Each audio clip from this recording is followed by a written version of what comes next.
Hey guys, Motorcar Nut here, and today we're talking about if your car has no heat. If you have no heat, it's probably a clogged heater core.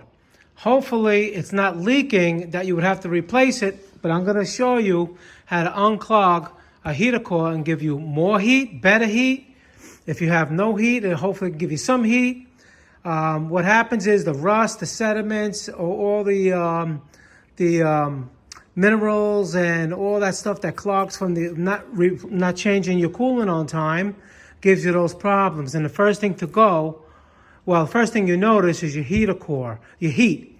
It's like a little radiator. And then if it gets bad enough, then you'll notice your car overheating. But that's a different same thing, but we're talking about the heater core. Now the heater core is inside the dash. It's a little radiator, has coolant passing in and out of it, usually by two lines in the back. Doesn't matter what kind of car you have, they're in different locations, but it all works the same once you find out where your heater core hoses are. There's two of them, usually go through the firewall. Hot coolant goes in, goes through the little heater core, little radiator, fan blows air through it, and there's where you get your heat. All right, then it comes back and it goes into the cooling system that way. So now, what you have to do is you try to disconnect it from the engine, not from the firewall, because we're going to need like the hose is long enough. Like you see over here, we have 1 and 2. Supply and return, doesn't really matter which way you go. But what you want to do, if you can, because you don't want to have all the coolant and the chemical that I'm going to show you to put in here going all over the electronics, so you maybe want to get a hose and run it down through into a bucket.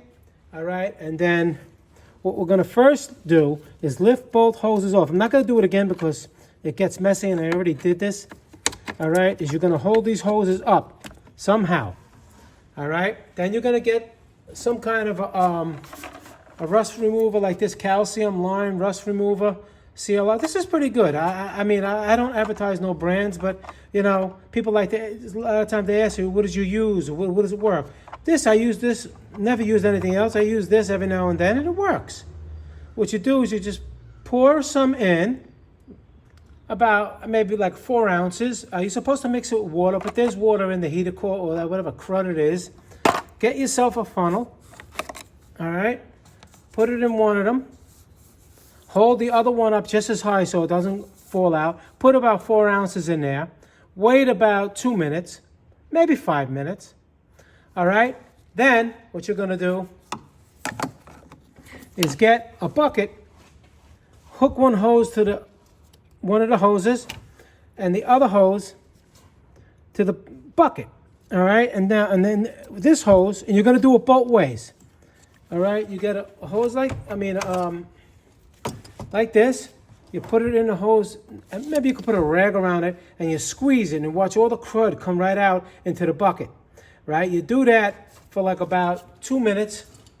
Then what you want to do is get compressed air, put it in there, same thing, hold it, spray it out, about 2 minutes, then fill them back up again, then do it the opposite way, hook another hose to here to the bucket, and put the hose in here, all right, and then you back flush it, and then you use the air again, all right, and then you hook it back up, and now it's all cleaned out.